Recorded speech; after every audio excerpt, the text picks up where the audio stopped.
You know that moment when your heart starts to race, your palms get sweaty, and you're convinced everyone in the room can see right through you. That's vulnerability showing up, knocking at your door. And here's the thing, we spend so much of our lives trying to bolt that door shut. But what if, instead, we invited vulnerability in? Not as a threat, but as a teacher. Vulnerability, it's a word that often makes us cringe. It feels too raw, too exposed, and too uncertain. Yet, if we peel back the layers of our greatest moments of connection, creativity, and courage, we find vulnerability sitting at the center of it all. We've been taught that vulnerability is weakness, something to hide or overcome. But the truth is, vulnerability is the most accurate measure of courage. It's the willingness to show up and let ourselves be seen, even when there are no guarantees. Think about a time in your life when you truly connected with someone. Was it because you had all the answers, or was it because you shared something real and imperfect? Vulnerability is the birthplace of love, trust, joy, belonging, and empathy. Without it, we build walls that keep us safe, sure, but also keep us isolated. The power of vulnerability lies in its paradox. The more we resist it, the more disconnected we feel from ourselves and others. But when we lean into it, we create space for authenticity, connection, and growth. Vulnerability allows us to say, "This is me. I'm not perfect, but I'm real, and in doing so, it gives others permission to be real too." But let's be clear, vulnerability isn't about oversharing or dumping every thought and emotion on the table. It's about intentionality. It's about choosing to open up when there's a risk involved, when the stakes are high, and when the outcome is uncertain. Vulnerability requires boundaries, discernment, and trust. It's not weakness, it's the strongest thing we can do because it demands courage in the face of fear. In our daily lives, vulnerability shows up in countless ways. It's the artist putting their work into the world, knowing it might be criticized.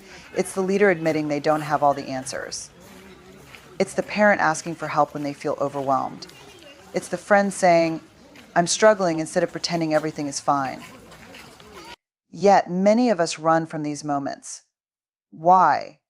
Because vulnerability feels risky. It exposes us to judgment, rejection, and failure. But here's the truth, the greatest risk isn't vulnerability, it's the absence of it. A life without vulnerability is a life without deep connection or meaning. When we armor up, trying to protect ourselves from being hurt, we also shield ourselves from joy, love, and belonging. Vulnerability is the price we pay for the richness of human experience. It's the doorway to wholehearted living. So how do we embrace the power of vulnerability? Start small. Speak your truth in safe spaces. Be honest about your needs. Listen without judgment. And most importantly, remind yourself that vulnerability isn't a sign of weakness, it's a sign of humanity. The power of vulnerability is transformative. It builds bridges where walls once stood. It fosters connection where loneliness once lingered. And it reminds us that, at our core, we are all imperfect and worthy of love and belonging. To dare greatly is to live with courage and authenticity, even when the world whispers doubts in your ear. It's a call to step into the arena of life, to face the uncertainty of challenges, and to embrace the risk of being seen. Daring greatly is not about winning or losing, it's about showing up, being present, and giving your all, even when the outcome is far from certain. In a world that values perfection and control, daring greatly can feel counterintuitive. We're conditioned to avoid vulnerability and protect ourselves from failure. But here's the truth, the greatest achievements, the most profound connections, and the moments that shape us come when we're willing to take risks. They come when we stop waiting for the right moment and decide that showing up as we are, with all our imperfections, is enough. Daring greatly is not reserved for monumental acts of bravery. It's found in everyday choices. It's the teacher who tries a new approach in the classroom, knowing it might fail. It's the entrepreneur who launches a dream project despite the fear of rejection. It's the parent who apologizes to their child, admitting they got it wrong. These moments might seem small, but they're profound acts of courage because they require us to be seen and to accept the possibility of failure. Fear is the biggest obstacle to daring greatly. The fear of failure, criticism, or rejection often keeps us on the sidelines. But here's the thing, playing it safe isn't safe at all. It keeps us from growth, connection, and the deep satisfaction of knowing we've given life our all. Courage isn't the absence of fear, it's the willingness to act in spite of it. Daring greatly also means letting go of the myth of perfection. Perfectionism is not the same as striving for excellence. It's a defense mechanism that says, if I look perfect, work perfect, and live perfect, I can avoid blame, judgment, and failure. But perfectionism is an armor that weighs us down. It keeps us from being real and robs us of joy and connection. When we dare greatly, we embrace imperfection as part of the process. We understand that failure is not a reflection of our worth, but a stepping stone to success. We learn to pick ourselves up, dust ourselves off, and try again. This resilience is what leads to growth, creativity, and fulfillment. So how can we start daring greatly? It begins with small steps. Share your ideas, even if they're not fully formed. Say, I need help when you're struggling. Open your heart to love, even if it might break. The magic of daring greatly is that it creates a ripple effect. When we show up with courage, we inspire others to do the same. Daring greatly doesn't guarantee success, but it does guarantee a life lived fully. It's a declaration that you are willing to risk, to grow, and to live authentically. And in that, there is unparalleled strength and beauty. Empathy is the quiet power that has the ability to transform relationships, bridge divides, and heal wounds. It's more than just understanding someone's feelings, it's about connecting with their humanity. To truly practice empathy, we must set aside judgment, silence our inner fixer, and be fully present with another person. This might sound simple, but it requires courage, vulnerability, and intentionality. At its core, empathy is about creating a space where someone feels seen, heard, and valued. It's saying, I may not have experienced what you're going through, but I'm here to sit with you in it.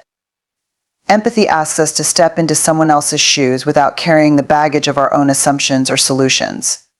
It's about meeting people where they are, not where we think they should be. Yet judgment often gets in the way of empathy. Our minds are quick to categorize and evaluate. They should have known better. I would have handled it differently. Or it's not that bad, but judgment builds walls, not bridges. It creates distance instead of connection. Empathy, on the other hand, closes that gap. It invites us to listen not with the intent to respond, but with the intent to understand. Listening with empathy requires us to quiet our own inner narratives. Instead of thinking, how would I feel in this situation, empathy asks, how does this person feel right now? It's not about projecting our own emotions or experiences onto someone else, it's about honoring theirs. This is why empathy is so powerful. It validates someone's experience without minimizing or overshadowing it. Empathy isn't about fixing either. Too often, when someone shares their struggles, we rush to offer solutions or silver linings, at least it's not worse, or here's what you should do, while well-intentioned. These responses often dismiss the other person's feelings. Empathy instead says, I hear you. That sounds really hard. It holds space for someone's pain without trying to rush them through it. One of the greatest challenges to practicing empathy is the discomfort it can bring. Sitting with someone in their pain or struggle can feel heavy. We may feel powerless or even tempted to withdraw. But empathy doesn't require us to have all the answers. It simply asks us to show up and stay present. It's not about perfection, it's about intention. Empathy is also a two-way street. When we practice empathy, we give others permission to do the same. It fosters trust, builds connection, and deepens relationships. It reminds us that, at our core, we are all human, flawed, vulnerable, and worthy of compassion. Choosing empathy over judgment is not always easy, but it is always worth it. It transforms the way we relate to others and to ourselves. When we lead with empathy, we create a world where people feel less alone, more understood, and profoundly valued. And that is a world worth striving for. Courageous living is not about grand gestures or fearlessness. It's about showing up fully and authentically in the messy, beautiful reality of life. It's the decision to choose bravery over comfort, truth over silence, and authenticity over approval. Living courageously is a daily practice, a series of intentional choices that build a life rooted in meaning, connection, and growth. At its core, courageous living begins with self-awareness. It's about looking inward and being honest with yourself. What do you value? What fears are holding you back? What dreams are you hiding because they feel too big or too risky? Courageous living starts when you're willing to face these questions with an open heart and willingness to act, even when the answers are uncomfortable. True courage is not the absence of fear. In fact, fear often walks hand in hand with courage. It's the voice that whispers, "What if you fail?" But living courageously means responding, "What if I don't even try?" It's acknowledging fear without letting it dictate your choices. Courage is stepping into uncertainty and vulnerability, knowing that these are the places where growth happens. One of the biggest barriers to courageous living is the fear of judgment.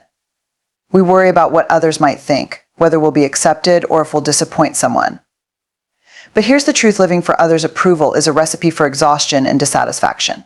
Courageous living requires you to honor your own values and priorities, even when they don't align with societal expectations or others' opinions. Courage is also about embracing imperfection.